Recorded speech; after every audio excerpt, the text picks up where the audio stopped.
Welcome to the Japji Sahib Podcast.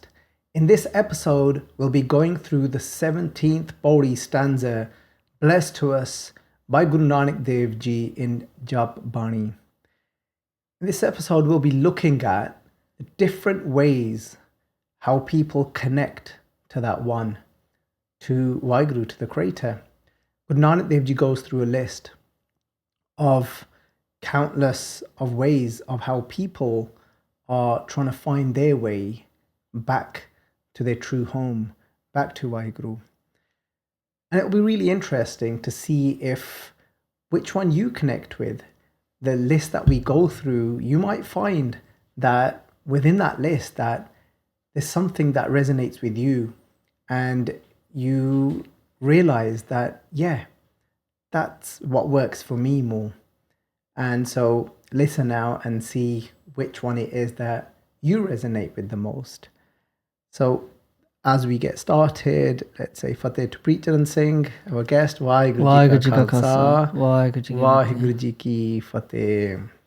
So Preacher and Singh, we'll try and do that for ourselves as well, to see out of these lines, which one it is, which way it is that may resonate with us a little bit more as well.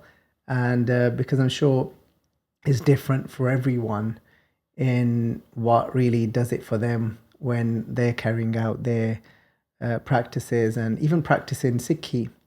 So even within Sikhi, and Guru Sahib Ji's given us this path, but we all know when we speak to other Gurseks that not everyone will connect in the same way. So if we get started with Asankh Jap, Asankh Pao. So the word Asankh is going to keep coming up, and in every line here, it starts off with the word Asankh. And the word Asankh translates literally to countless. And so Sankh is a number, and then the Ara negates that, saying so beyond being able to count how many of these people or this thing that Maharaj is describing. And so over here, Maharaj start off with saying Asankh Jap. And that this Jap, we've loosely translated it here to meditate, and which we've looked at before as well. And Jap can be a specific type of meditation when a guru gives you a mantra, and a mantra that you then recite over and over again. And or even if you just take the Guru's word, that could be a shabad and something that you recite again and again. But here, Maharaj is saying that there's countless people that have received mantras, that are meditating on mantras to try and connect to that one. And Asankh Pao translates to love, and what they're doing is, through that practice, they're trying to express their love and their connection to that one. And even if we just looked at love in itself, there's people that are trying to express their love for God in different ways. And is there anything that comes to mind for you when we talk about expressing love for God? And is there like a particular way that really sticks out for you? This that Pankti sometimes says that Jin ko pande pao tina savarsi. I'll just bring it up. Yeah. That you think of a loving mother or even a grandmother serving their family and their children, and the way that they do that, they may not do that traditional thing of sitting down and meditating or doing the job, but the way that they serve their children and their family with so much love and devotion, as if, they're serving the one that is in the hearts of those that they're serving. That's what comes to mind. That's amazing. This expressing this love. And if we look at it from another way, there's something that I've been thinking about in the last few days, is that there's where we are expressing, this is talking about how people, and then it's trying to make it relatable to us how we express that love. But if we kind of turn that around and say, if we were the ones that are receiving somebody else expressing their love for God, and what do I mean by that? And I think we had this conversation as well a few weeks ago, and that kind of set it off, and it got it going. Because then after that, I've had the same conversation with 2 other people.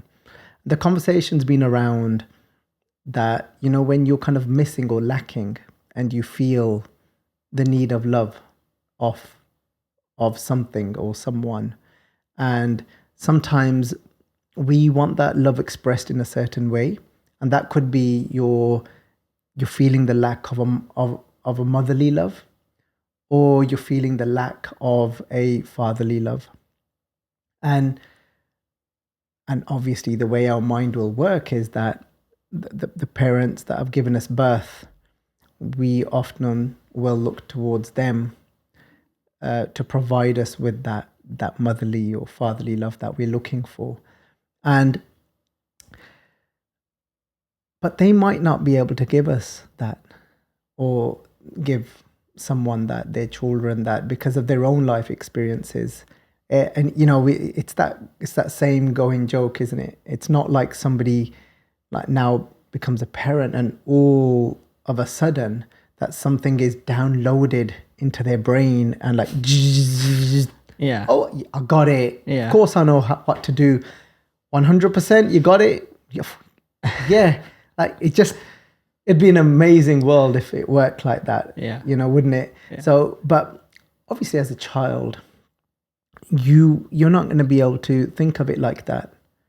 Yeah. But as you grow up and you start to become more conscious and you start to realize that I'm not getting that from there. And this could be, you might not be able to relate to it for a motherly love or a fatherly love. You could just be wanting that kind of a friendship, you know, somebody that you could feel really comfortable with. You can just talk to about anything, you know, like, you know, another pankti I always use as well, the Guru Ramdas ji one, Satgur Mittar Mera Baal Sakhai, that my Guru is my childhood friend, well, like my childhood friend.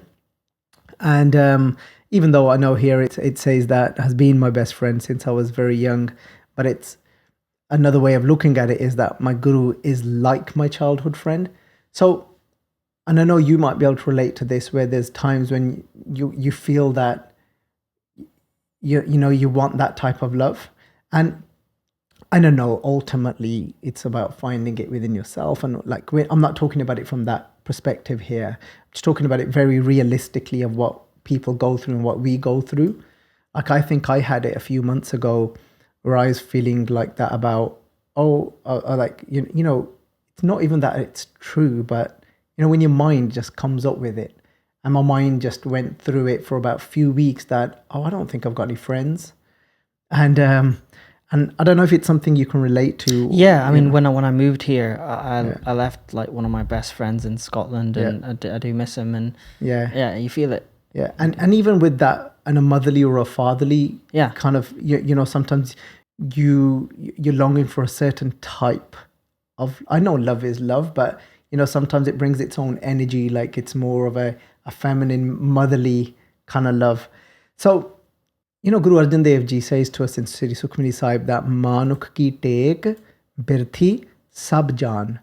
So the saying Manuk means obviously a mortal, a human being, somebody that is going to come to pass, or somebody whose mind could change, you know. So that's what they're referring to here as a Manuk. Yeah, ki tek means support. Yeah, I think they've used the word reliance here.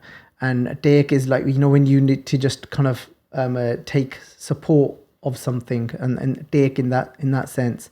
But my saying birthi sabjan, know it to be, birthi can be translated to empty or waste. Know it to be empty, all of that, if your whole life is based around needing it off someone, off a person. Yeah. And this isn't kind of a get out of jail card in the sense of that you think like you trying to walk away from your responsibilities, by the way. You know, this is just talking about like as an individual and you're feeling that, you know, that you're longing for that, you know? And Maharaji says something beautiful in the next line, because they say, Devan ko ek hai Bhagavan. Saying, but there is only the one that gives to us. So if it's only the one that gives to us, if it's only Vaheguru that gives to us, so that means if we then just long for it, that love that we're seeking, that we're looking for, and if Maharaji has said to us that Jo manghe Thakur apne te, soi soi deva. So there's obviously just a natural, it's just the nature of how this whole creation works, that whatever you ask from, you know, as you become that servant and you ask before that one, that, well, I want it from you. I want it from you, Vaheguru. Yeah. And when we say that, I want it from you, Vaheguru, again, there's times that sometimes our minds work in such a simplistic way. We then think that it's going to come directly from like the sky somewhere. Like we think maybe there's going to be a flash of lights, and then we're going to say, there it is, that love I asked for. Come on, you know. But no, even that is then given to us through someone, but now it's come from Vaheguru. What that means is we've got to then, we have this sense of openness, yeah, and that openness isn't now bound to, it's got to be from that person, that mortal, yeah, from that. Vaheguru will say, you then will attract that. Like Maharaji say, Turde ko turda mile, udte ko udta. So if we just look at that Pangti, Maharaj says that this is by a slok, beautiful slok by Guru Angad Dev Ji. And here Guru Angad Dev Ji say that if you're walking, you will meet with another that is walking. And the translation here isn't kind of what we're going with. We're using a completely different translation. And so what we're going with is that Turda means somebody that is walking.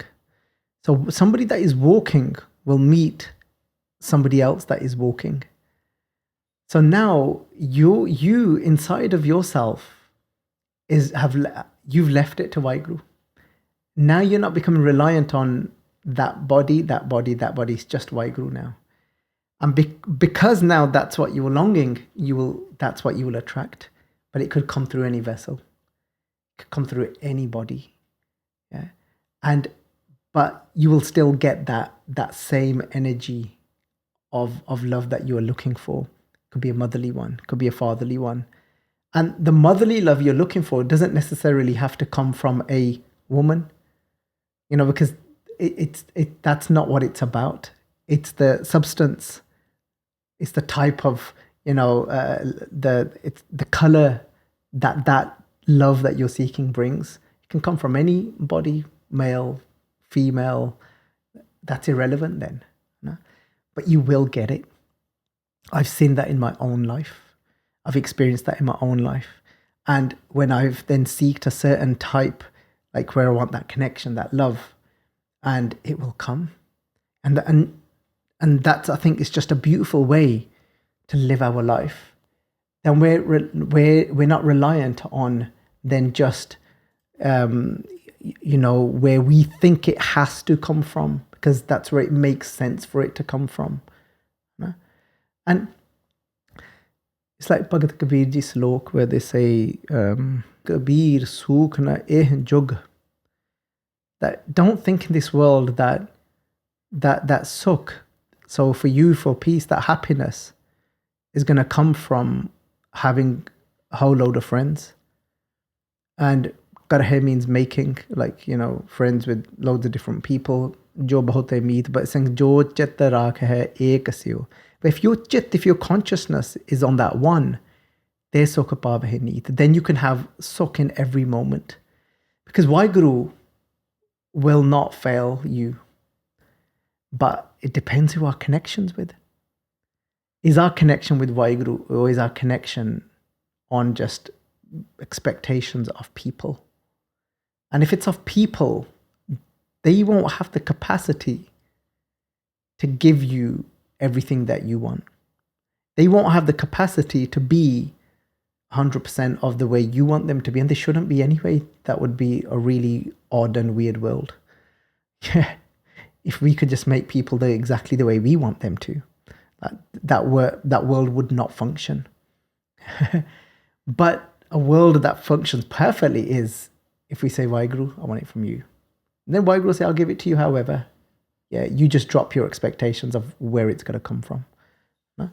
And I think it'd be amazing if we start to live like that. I'm trying my best and more to try and live my life like that. And you'll be surprised then which direction these things come from. You know, eventually, obviously, we want to become that embodiment of love where we're just constantly content. But this, you know, but this is a wondrous game of how it works anyway. You know, I don't know any kind of experiences or thoughts on that. Like, no, it's interesting, Richard. I've not really thought about it in that way. It actually started with you. Okay. I don't know if you remember it. Yeah, but we didn't go into this much detail, but we just slightly touched on it. Oh yeah, I think we were saying that people come into your life to help you in different ways, and they almost play a role in your life, and you might not realize that, oh, that was the fatherly support that you needed in that moment, or, you know, I think we were speaking about each other, that like a brotherly support that we needed, even though in a blood relation we're not brothers, but we are that to each other sometimes, or sometimes we're friends. Yeah. Sometimes even you might talk to me as a fatherly figure, even though you're not old enough to be my dad, but you know, it can come like that. Yeah. So see how relatable that vichar is, because then how else is it that we can feel Vaheguru to be like that? Tum maat pita, hum barak tere, tumri kripa meh sukh knere. So when Maharaj is saying to us that tum maat pita, that you are my mother and father, hum barak tere, but for us, Vaheguru is only that. For us, if we've ever felt that or experienced that, you can't just say it. Like, it's not just, no, Vaheguru is your mum, you know, and you're like, yeah, but I'm not feeling it. Yeah. And we can't just pretend. And the thing is, Maharaj has given us so many options, and saying that the way this creation is, you can have whatever relation you want with God.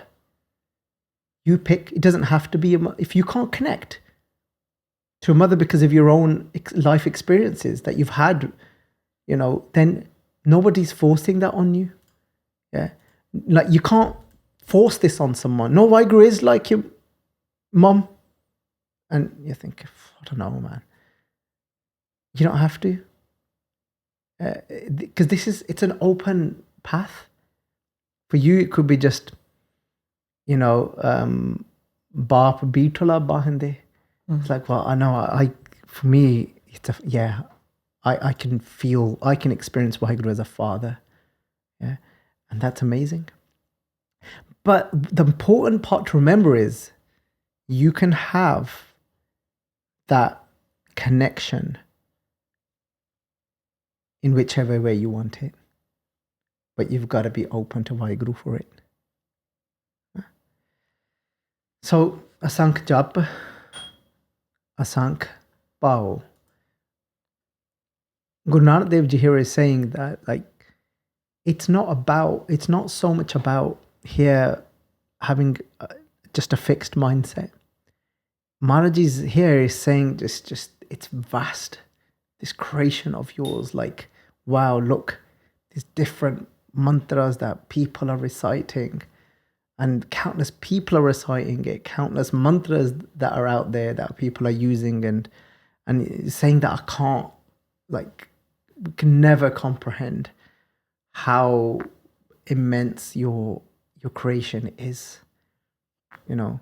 And this really helps us then to, when we look at each other and we find someone that, oh, look, you're expressing your love in that way. Yeah. And you're expressing and you connect through just doing a lot of recitation of mantras, meditating on God that way. And it makes us such less judgmental. Instead of me just saying, well, no, you have to connect. You have to connect this way. Maharaj is saying, no, this creation is like vast. I can't go around it even once. Because remember, that's where it's heading, isn't it? Vaariaa na Jaavaa ek vaar.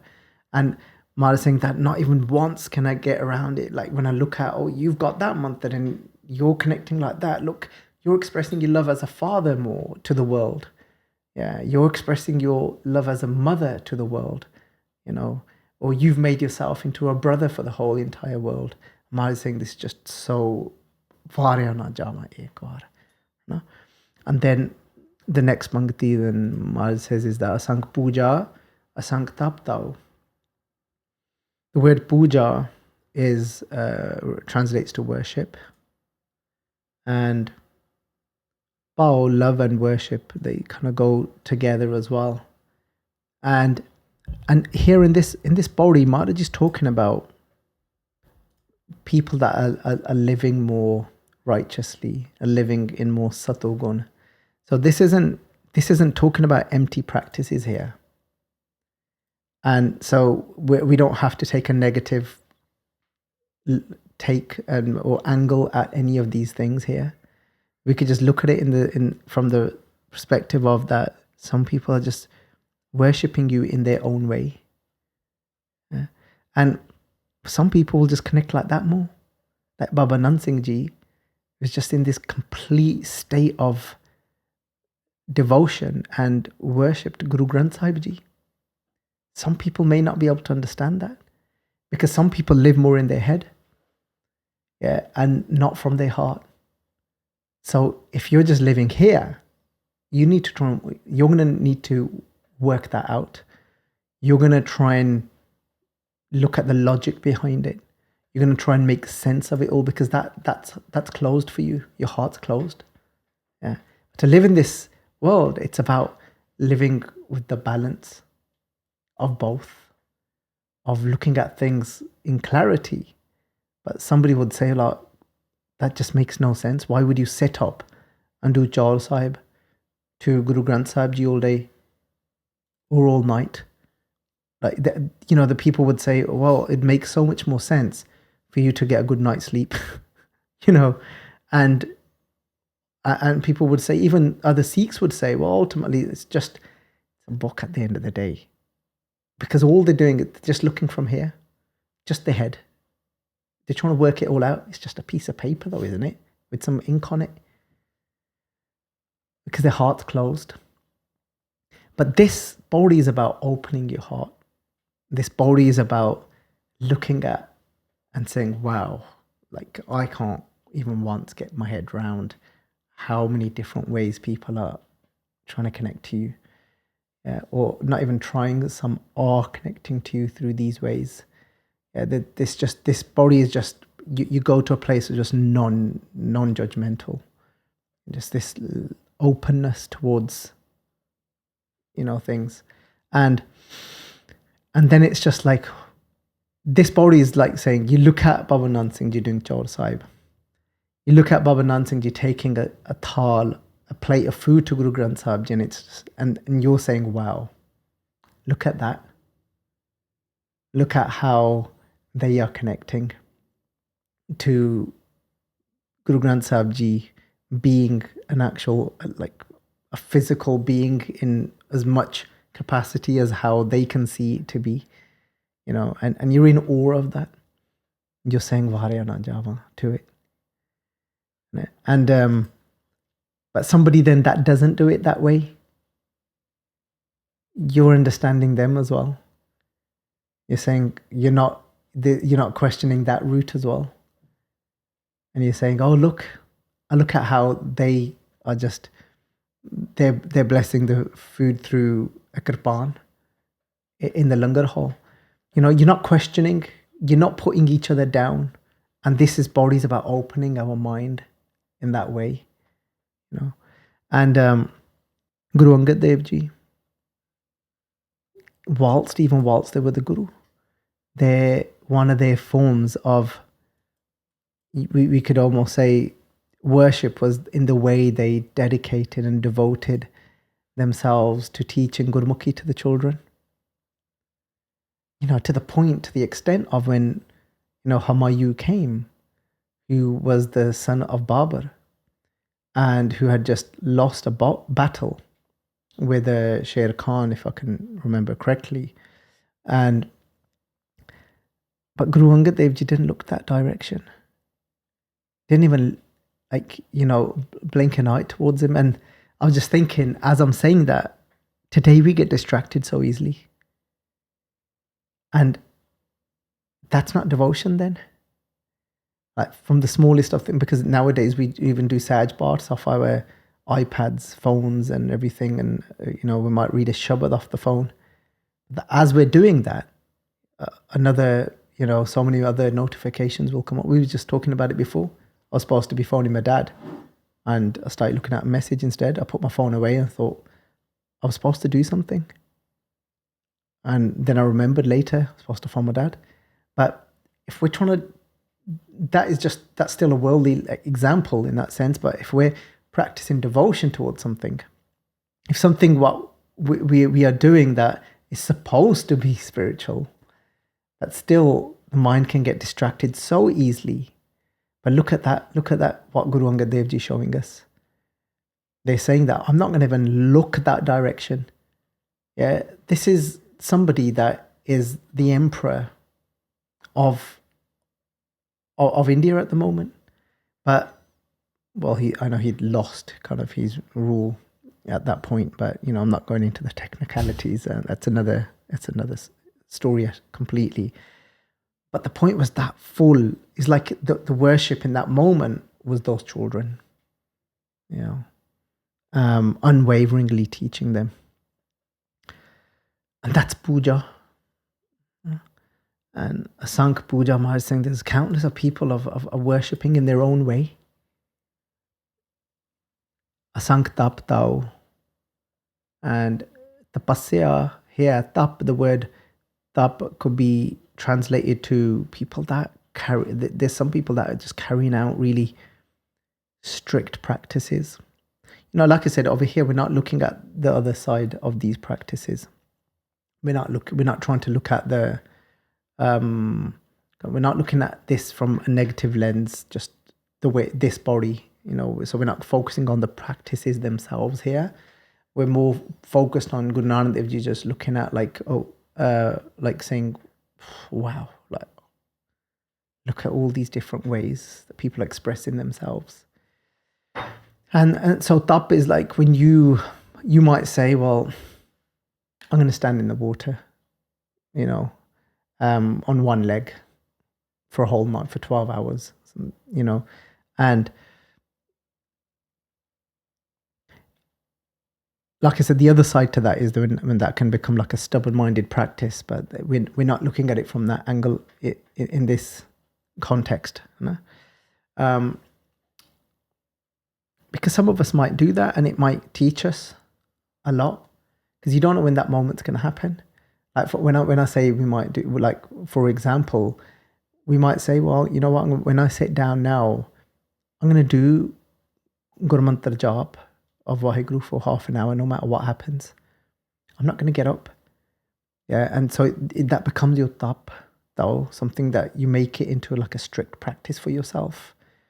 Yeah, and you don't know. It's not.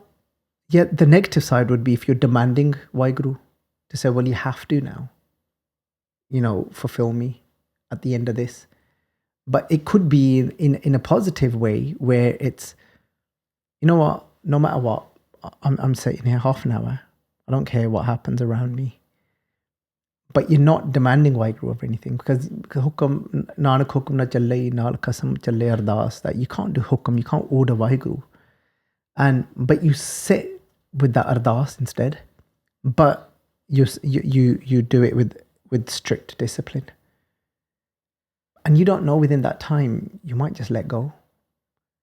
And then the kirpa happens, the grace flows through. So, Asankh Granth, Mukh, Ved, Paath. So, this one here, Maharaji is talking to us about is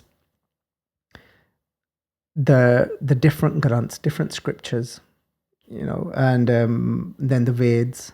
And Paath is when you recite something. And here it's the word Mukh means mouth. So it's talking about when you recite something out loud. And some people, they don't need to do any other type of meditation. Just the way they read even Gurbani out loud, the way they do Paath, for them, that is their connection. I was listening to someone, I just caught a glimpse of a clip of something the other day. And this isn't about it being right or wrong, but so if what I'm going to share here, it doesn't mean that is the only way and that is the way. This is somebody's kind of interpretation and perception. And he said that. He said, for me, he said Japji Sahib is a chopai, and it's got a rhythm. And he said that from his perception, it's not meant to just be read straight. It was meant to be a song and a chopai, and he was singing it in a way of how he does it. And he was saying that for me, it's just literally, it's socha na hovai, je sochi lakhwar. And I thought, wow, that's amazing. And for him, like Martin, there's countless of people that are just reciting out Gurbani in a certain way. Or this isn't just talking about Gurbani, obviously, it's talking about other scriptures as well. But Marj again is looking at it from a positive perspective and saying, like, well, look, some people are just connecting like that. And so now as we're going through these, you'll think, oh yeah, well, yes. Because just sitting there and watching my breath and, doing my Gur Mantra in a set way, it's just, it's never worked for me. But then you just thought, oh wow, that clicked. And you thought, yeah, I love doing Paath like that. And it takes me beyond even just, it's not even about understanding it so much, but it's just taking you to that place of connection where you're dropping everything. It's helping you to let go, and I remember, because I said to a Guru Sikh once, I said, he was just reading loads of Gurbani, and then there was me with my arrogance, and I turned around and said, and he knew all these Bani off by heart, and I just asked him about one of the Paudiyan and one of the verses, and I said, do you know what that means? I didn't ask it in a testing way. It was generally just genuinely asking. He's like, I ain't got a clue. And I said, then don't you feel like you need to do some form of meditation? And he's like, no. And he goes, this is my meditation. It just takes me to that place. It gives me so much peace. And this is what Maharaj is saying here. Are any of these is there anything that's come up so far that you've thought that's kind of clicked for you? I think when I was younger, Jap was something that I enjoyed. Going to Kirtan programs and just immersing yourself in not really having a desire or need to understand what's going on or the depth of it, but just being in that energy. So I resonate with that kind of reminiscing, or not reminiscing, but more just, just to clarify, I think for the Sangat as well. So what you're saying there is that the idea of jop in itself, the repetitive recitation of something, the importance there isn't so much what that word means or what that verse means. It's more so the immersing yourself in the vibration of it. Yeah. And this is what I just think, this whole body resonates with me so much because it's not closing things off. Yeah.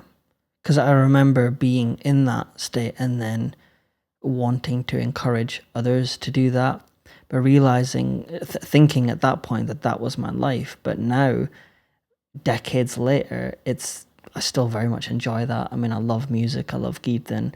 So, you know, putting that together, it's amazing to be in that space. But now there are other priorities for me. There are other things that I'm trying to work on, which I'm sure will come up in the body later. And I'm sure you've experienced that as well, where actually you've mentioned it before. I don't know if it was in this podcast that you and Benji used to go and enjoy that. But now, you know, reflection and other aspects of this body are going to come up that are more important to you to connect. And it will change. I think that's important as well, that it will change. It will, yeah. You know, and it could be that it's more than one. Yeah. At the same time in your life. Yeah. You know, that works. But the key is, you know, where we've come from was the Sonia and the Munna. Yeah. That either whatever you do, it's with the devotion and listening to the inner voice and doing your best to connect in the way that voice is telling you to connect. If you do it that way, that's what you're saying is through that openness. It's not, the Guru Sahib's not saying do this specific thing. It's how you do it. Yeah, because if this was just a closed path, then somebody could very easily have just completely ruled out the way somebody like what we spoke about, the way Baba Nand Singh Ji, you know, practiced their devotion. Yeah, or a Sevadar and a Langar served Sangat. Yeah. Yeah. We'll be just cutting people off, cancelling people out. Yeah. and think about if we did that, literally like what Baba Isha Singh Ji would say, that Todan nalo koi vadda paap nahi, like there's no bigger sin than breaking somebody. That would just be breaking people left, right and centre, wouldn't it? It'd be just saying, like, imagine there's somebody's like just connecting, they're like, no. And you're like, huh? They're like, no, that's wrong. But you had connected to the divine. You was there in that love, you know. And they're saying, no. Like, it was, and so this body is kind of just opening. If people listening to this have ever felt like that, I think that the thing that comes to my mind is having that inner strength to know that, you know, if your inner voice is telling you that this is the way forward for yourself at this moment in time, is to listen to that. Because it won't guide you in the wrong way. It'll always take you forwards, and it's a tightrope. It's sharp. It's a sharp line. You saying that, I've done this to myself so many times. Anji, where through the given ways of Guru Sahib, you know, you're connecting through a certain way, and then somebody's just come and said to you. And I'm sure I've done it to people as well. Yeah. You know, especially being in my position, you end up speaking and saying so much. So I'm sure I know 100% that I have done it in the past. I used to do it so much. Nah, that's not. Wait, no, you need to do that. No, you need to do that. Yeah. And so what they're doing was Gurmat anyway, but it didn't fit in with the way I looked at it. Yeah. You know, and it's happened to me recently though, where I've then doubted myself, and then that connection kind of just breaks. And you're right. Thank you for the reminder, even for me, even though I've been contemplating it, but it just gives it gives that strength, doesn't it? When somebody else reminds you on top of what you're trying to contemplate anyway. And it does take a lot of strength, doesn't it? It does. And it is hard as an individual that might be receiving that advice, but it's also hard when you are giving that advice to someone, because what you might suggest to someone might necessarily not be wrong. Yeah, that's it. That's where it gets complicated. It is, but then, you know, and you will see in respected Gursikhs, if we go to them, they will shut their eyes and take a few breaths before if you ask them a question, and I'm sure we've spoken about this on the podcast before, you know, that it is very individual, this path, and where that voice wants to take you is not the same for everybody. Yes. But when giving that advice, you have to be mindful, don't you? And then when receiving it, you have to really connect to that inner voice and that strength within you. Because if it's from, like, I heard somebody put it beautifully, they're saying, if it's coming from the Guru, what's been said to you from the Guru. Yeah. As in, because even if it spoke through another Gursek or that, it could be that it's coming direct from the source as well, from them. And they say that there won't be a conflict between Vaheguru, Guru, and your inner Guru. They will all be the same because they are the same. Yeah. Yeah. But sometimes what they're saying isn't coming from the source. And then there's a conflict. And you'll often know is then when you go with that, you will fall apart. You'll break. That connection will. And just like, you know, Bhagat Ravidas ji said, it wasn't going to be easy. That's why they're doing that ardas, aren't they? That's why they're saying, Bachani tor more man manne. That let me be able to manne is completely surrender and let go and give in to your bachan. This is talking about that internal bachan here. Yeah. The internal, that Vaheguru that speaks from inside. Jan ko puran dijay. Let me have the puran, complete faith in that. Wow. And when it comes from Guru, from someone externally, it will be the same. There won't be a conflict between it. Yeah.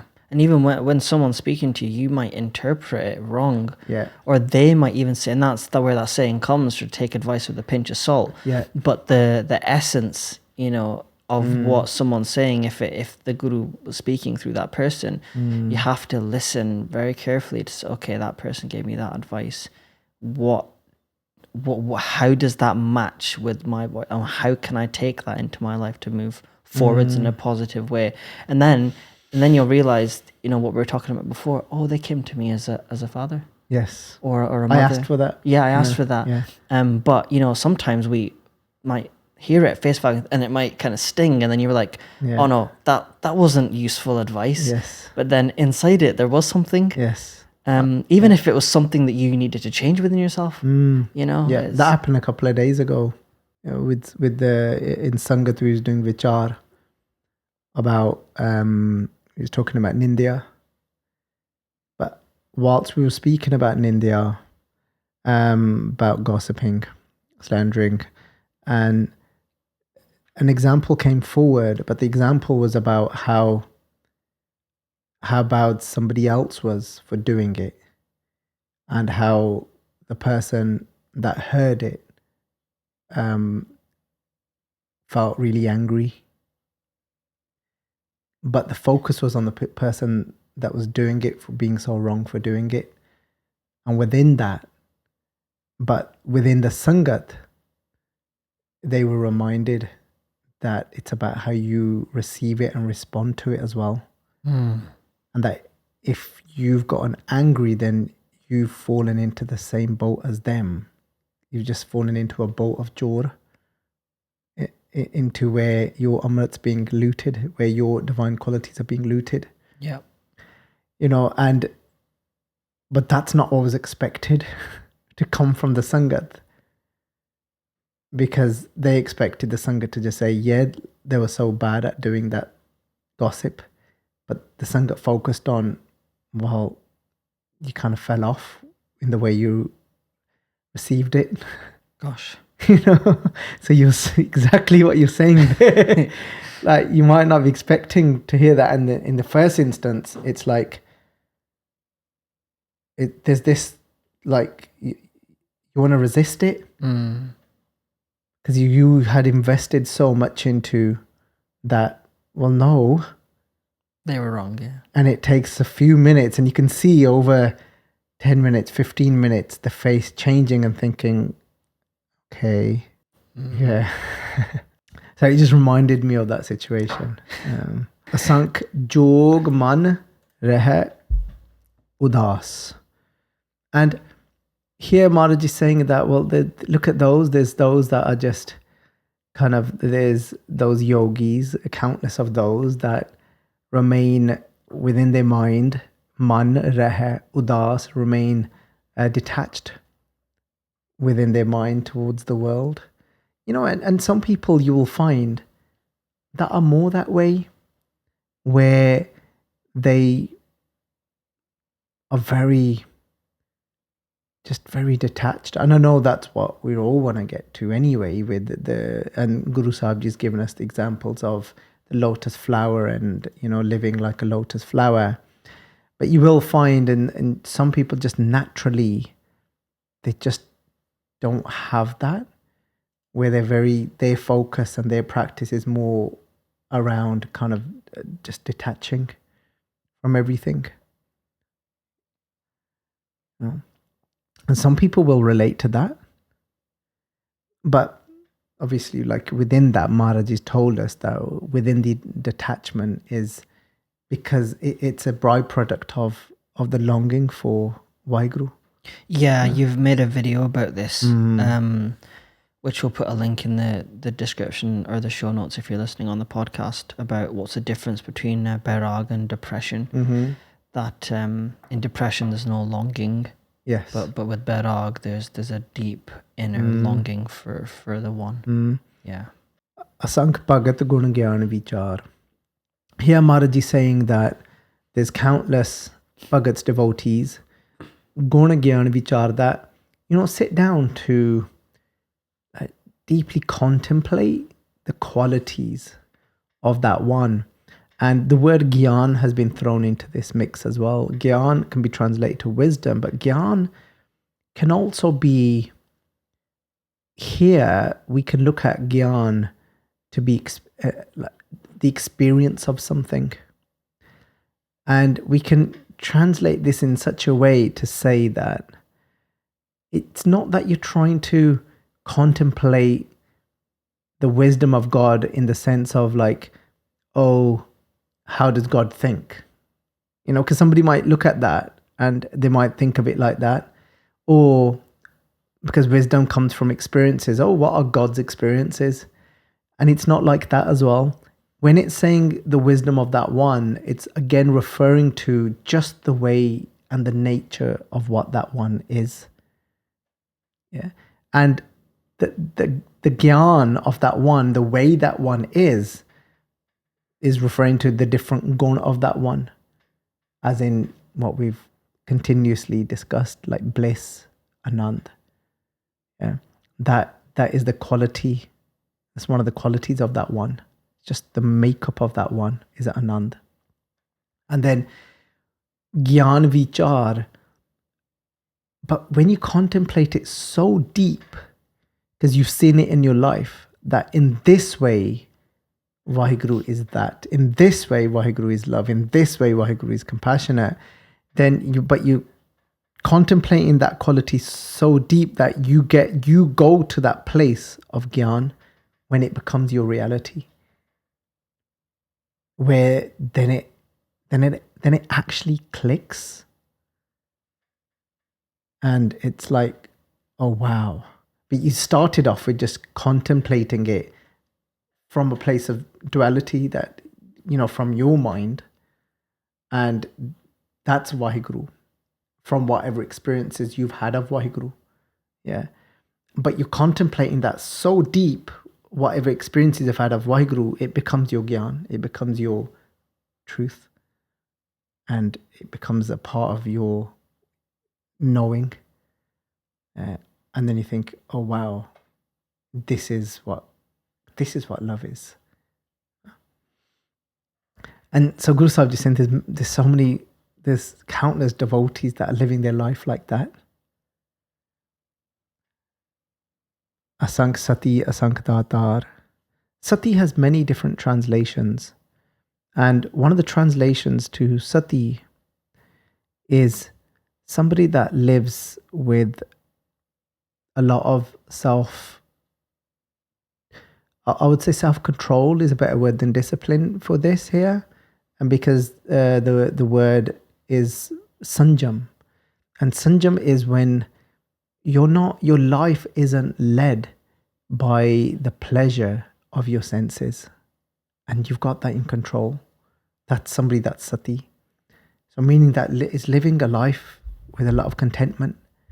Like for example, I could be eating something and I've eaten enough to how much is required of what I need to eat.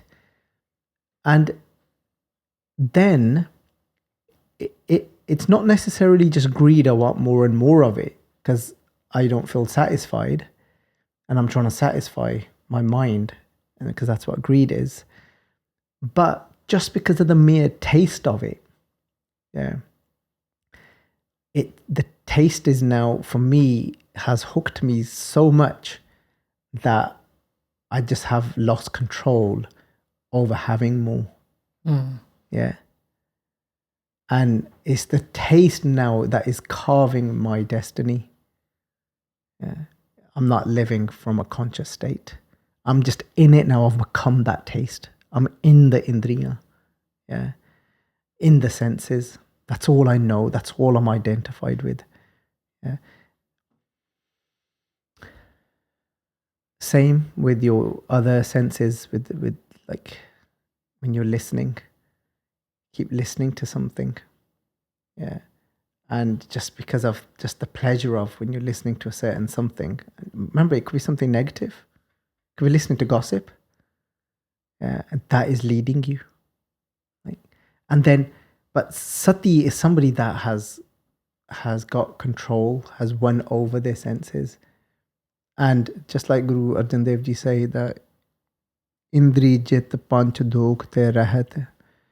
And so Guru Arjan Dev Ji is saying that there's people in this world that have conquered their indriyan, their senses, and panch dok te rahat, they've gone beyond their vices, 5 vices.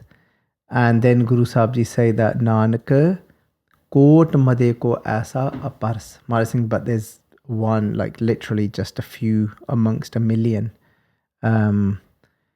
that are untouched. No? So Asankh Sati, Asankh Daataar. But when you become like that, when you're in control, then Asankh Daataar, naturally, then Mara Singh, there's countless then that are Daataars that just, their life becomes about giving. Because it's not about, I want this pleasure, I want this pleasure. Yeah, they're not chasing pleasures for themselves. It's about, they become so generous. You'll find, and some people are just more like that. Some people connect in that way. All they're thinking about is, what can I give you? What are you lacking? What do you need? And it might be things, might be just something materialistic or a need, but they're always, that's the whole mind is that. What can I give them? What can I give them? Yeah. And you'll find some people like that. They'll be sometimes just in the langar hall. We just there, like these predators watching out. Yeah, but it's not for them to catch something. Well, it is. They're trying to catch what do they need so I can get it for them. There's one thing that they're doing it as a duty because they're on langar duty, but no, this is talking about a daataar. There are those type of people in langar halls that are looking out for everyone's need because they're naturally like that now. Yeah, because there's many people, they won't see that. Say if you're at a camp or something, somebody is, you're somebody that just spots these things. I don't think that room's got enough, I don't think that person's got a blanket that's thick enough. And you want to be, it's not that you in an arrogant way, but you're just naturally like, you're the giver, you're going to get that blanket no matter what. And then that does spill into, it's not like you're just that and you're not that. Remember we were saying? Yeah. Like you, for example, might be so into like the tech, but you could be looking at when you're filming, but you're looking at the end product, is because that's how you want to give to people, how they receive looking at that video, the quality of it. So it's very wide, the way it spills into, and in that moment when you're looking at that, you're not thinking of your own pleasures, of your senses. All you're thinking about is, how am I going to give to them in the way they receive this video at the end when they're going to watch it, visually, when they're going to be, And so this Daataar is very wide. Sati is also translated to somebody that is just giving as well. So like very similar to Daataar. That's another translation for Sati. And then there's obviously, if somebody's completely just like, it would be referred to as where they're referring to a wife, an istri that is completely committed and devoted in every way to her husband as well. That would be referred to as a Sati as well. So then we've got Asankh Soor, Mukh, Saar. Countless Maharaji saying that there are Soor, which mean warriors, and then Mukh means face, and Bhakh means to eat, Saar means steal. So if we was to kind of literally translate that, it wouldn't say a lot, in English, but it's more of a saying that you would have heard in Punjabi. And so, and that saying is like, Much loha khana, or muh par loha khana, and which would literally translate to eating steel, But what that means is when you're on a battlefield and you've been smashed by this armor, by this steel being smacked in your face. Imagine there's countless of those people. Look at it. They're saying it's so vast, this creation of, look how some people, they are trying to practice their righteousness or kind of dedicate themselves to God in fighting battles and righteous battles, and which obviously we've seen, not seen, but that has been seen throughout the Guru's lives as well. You've seen that starting from Guru Har Gobind Sahib, 4 battles, Guru Gobind Singh Ji 14 battles, and then so many battles that happened after that, the Shota Kalukara, Vadda Kalukara, and then the different battles, and then even in 84, in the Battle of Amritsar that took place, and those people that, it's so easy said, but to live in that way, to dedicate yourself in that way, to be like, to bear that brunt of that battle, it's no easy thing. Doing the Jaw Sab all night has got its own, that's its own way of connecting, and then this is another way of connecting. It's still, Maharaji is talking about just the vast different ways, and people are dedicating themselves in their own way, expressing their love in their own way. And then Maharaj say, Asankh moon live Laae Taar, and there are countless of those that remain as muni, which just remain silent, and they remain absorbed deep within. There's so many people that they connect more just sitting silently. That might not be where they just never talk, but some people you will just see they just generally talk less. Yeah, you will see throughout the day, they're just completely absorbed within. And some people that's their way. Yeah, and it's not that, no, you have to do it that way. Why don't you speak? Some people that are so used to constantly just speaking, they find it odd if someone, there's different if somebody's sitting there and is feeling low. That's not what it's talking about. It's when you're just absorbed in the love of that one. Yeah. And some people just generally will talk less. And then Maharaj is saying, Kudrat Kavan Kaha Veechar, that like, how can the one's creative power be described in this the nature of this creation. Like, look how many different expressions, different ways they are. Like Maharaj saying, like, how can I explain all of it? This is just some. Maharaj is saying, basically, this is just some ways. And then they're saying, Vaariaa na Jaavaa ek Vaar. I can't even be a sacrifice, not even once, to that one.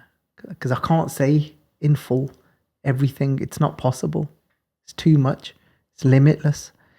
And then, Jo tud pahvai sai palikar. But then it's saying, another way to, like, if we've translated this to that, whatever your divine will is, that doing is perfect. Another way of we could just look at that is to say that Jo tud pahvai, that whatever your divine will is, meaning whatever is pleasing to you, and we could, if we looked at it in that way, is saying that sai palikar, then truly only that what I do is pala, is perfect or is good. If it's pleasing you, Vaheguru. So I could be doing all of these things. All the list that we've gone through, I could be doing all of those things. But ultimately, it's about what's pleasing you. You know, and it's not about the outward physical actions that people are doing. There is what Maharaj is saying here. That it's about within those, whilst you're performing those actions, it's about where you are internally. And what Maharaj is saying is that, but just, I want to be doing that, what is going to please you. Don't let me just get stuck in the actions themselves, but let it be that is pleasing you. And like we've said every week, that we know what pleases Vaheguru, because we'll be that step closer to bliss, to love, to compassion. And if we're not, we're still walking away from it.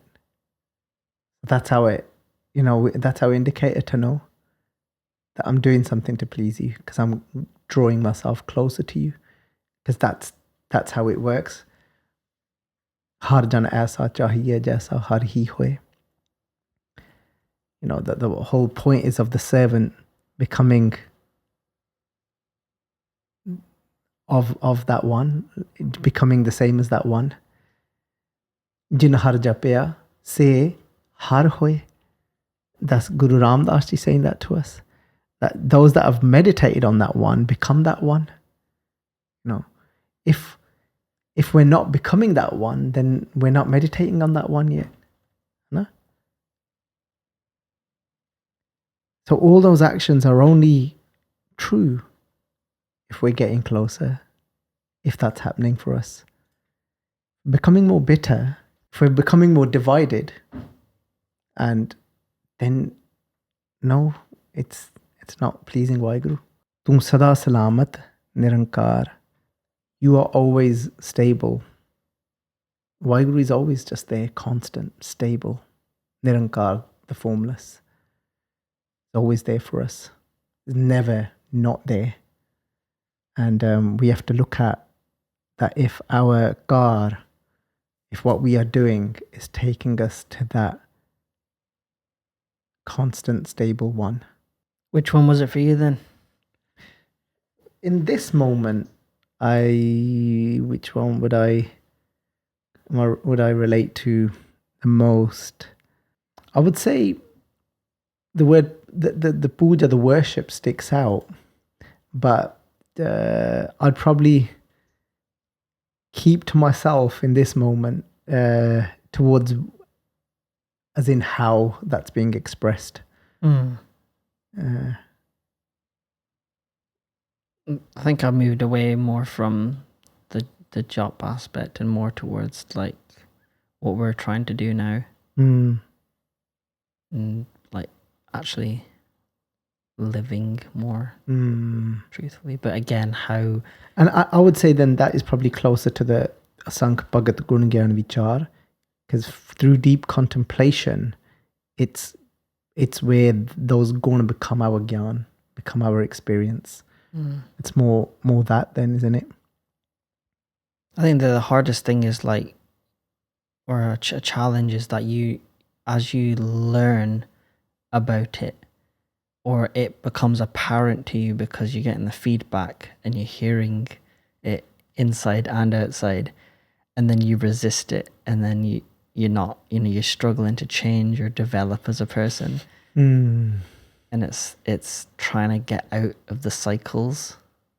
I was talking to someone about this the other day, and I think what came from it was that, yes, there's all of that, when we can do the practical side of things, we can try and do, what the studies have shown of dropping an old habit, forming a new one. And I was saying, but this wisdom it's going beyond just forming a new habit. But this path, it's not about forming a habit at all. It's about how everything I'm doing, every effort that I'm making is to get to a point where I'm able to let go and be with you and be with Vaheguru. So everything we do is to be able to get to a point of somehow letting go and just being with what we already are from inside. If we're not with Vaheguru, we're still doing things to resist Vaheguru. We've said this before. So whatever we do, whether we do this vichar, whether we do whatever, it's not about then learning how to build a new habit to become a certain way. It's about how to let go. Because Guru Sahib Ji has told us, I think we use this bhangti every podcast. Pyare, in bid, milan na jai. Main kiye karam aneka. Look, it's not the way, because I've tried doing the action itself and saying that the action should have got me there. But it wasn't the action that was going to get you there. Maharaj saying it was the har paryo swami ke dware. Is that action allowing you to let go and be with Vaheguru?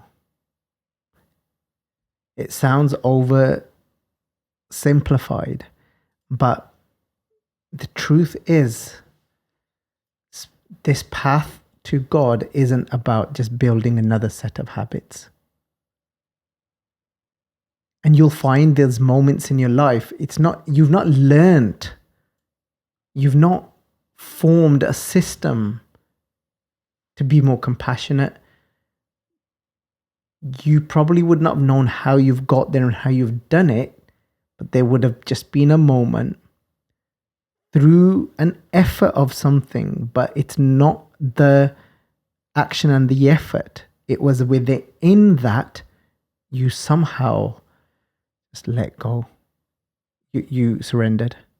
Try not to use the word surrendered, because nowadays people, when a word's been overused. Yeah, the connotation of it.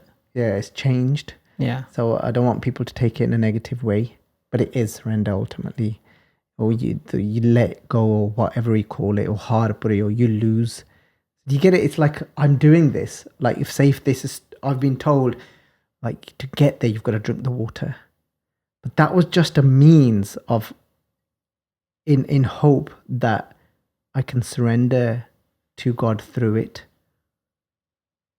There's no perfect action to say that that's going to get me there. It's all about, well, this one might do it for you more to help you let go more. This one might do it. So as I'm drinking it, then it might do something where it puts me into that state of harpariyo, I've just lost. And I think we can't say this bit enough, because this is the truth. This is it. This is it, basically. Guru Arjan Dev Ji is clear on that. And I think even if we did come back to it every week, it's not enough, because it's where we're trying to get to. And now to then wrap it up and sum it up, at different points in our life, different things will help us to go to that state of har paryo, where you just surrender. And then God's just there. God's always there, always been there, always will be there. And then eventually we'll learn how to just stay there and never return.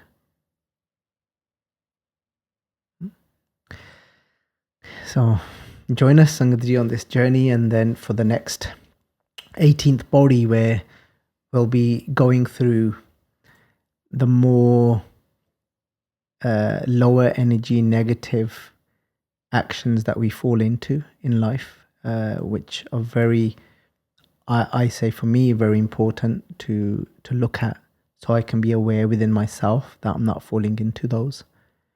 Vaheguru Ji Ka Khalsa, Vaheguru Ji Ki Fateh Ji. If you enjoyed this video, please like, comment, share and subscribe. Please donate and help spread Guruji's message. Link is in the description below. Vaheguru Ji Ka Khalsa, Vaheguru Ji Ki Fateh.